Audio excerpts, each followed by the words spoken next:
आज मैं श्रीमद् भागवत महापुराण के तृतीय स्कंद के 30वां अध्याय देह गेह में आसक्त पुरुषों की अधोगति का वर्णन पढ़ने जा रही हूँ। कृपया आप लोग भी इसे अवश्य श्रवण करेंगे।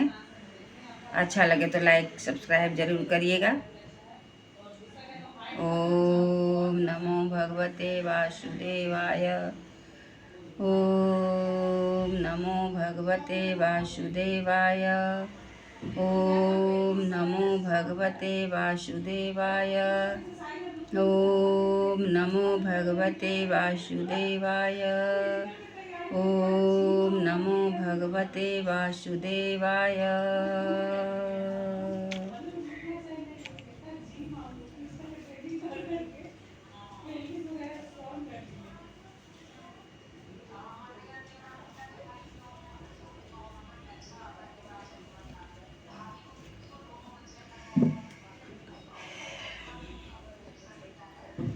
कपिल देव जी कहते हैं, माता जी, जिस प्रकार वायु के द्वारा उड़ाया जाने वाला मेघ समूह उसके बल को नहीं जानता, उसी प्रकार यह जीव भी बलवान काल की प्रेरणा से भिन्न भिन्न अवस्थाओं और योनियों में भ्रमण करता रहता है, किंतु उसके प्रबल पराक्रम को नहीं जानता। जीव सुख की अभिलाषा से जिस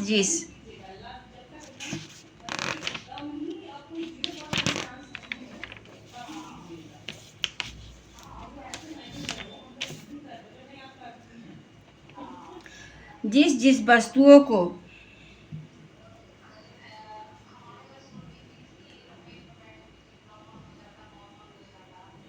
वस्तुओं को बड़े कष्ट से प्राप्त करता है, उसी को भगवान काल विनष्ट कर देता है, जिसके लिए उसे बड़ा शोक होता है।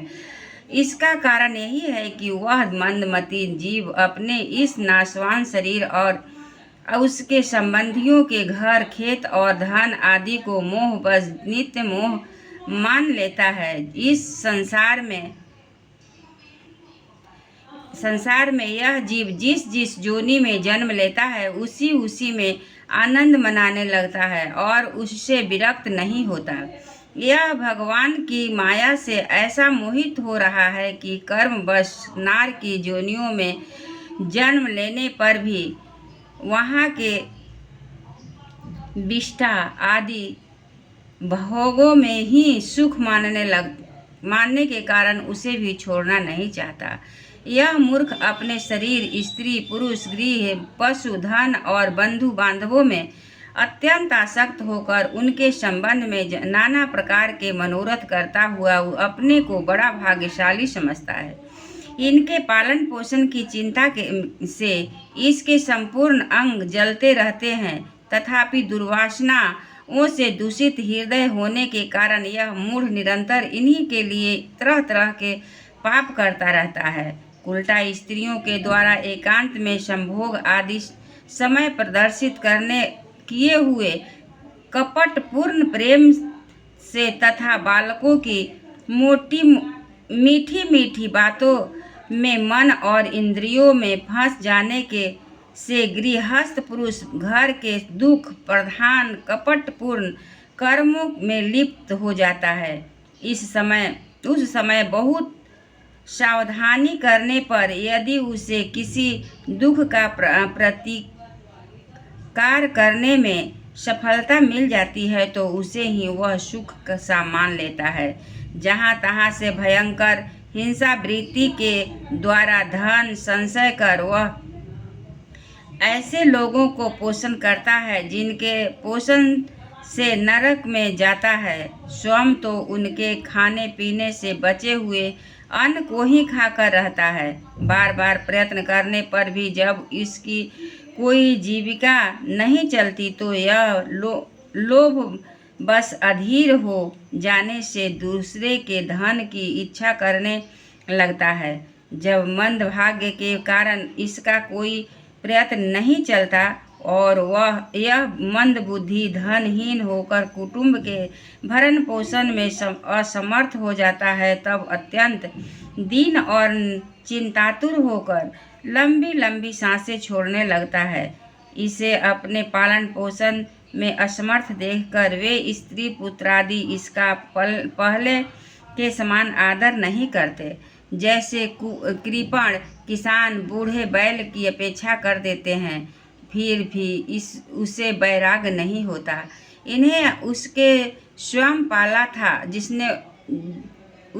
स्वयं पाला था, वे ही अब उसका पालन करते हैं। वृद्धावस्था में के कारण इसका रूप बिगड़ जाता है, शरीर रोगी हो जाता है, अग्नि मंद पड़ जाती है, भोजन और पुरुषार्थ दोनों ही कम हो जाते हैं। वह मरणोन्मुख होकर घर में पड़ा रहता है और कुत्ते की भांति स्त्री पुत्रादि के अपमान पूर्वक किए हुए टुकड़े खाकर जीवन निर्वाह करता है।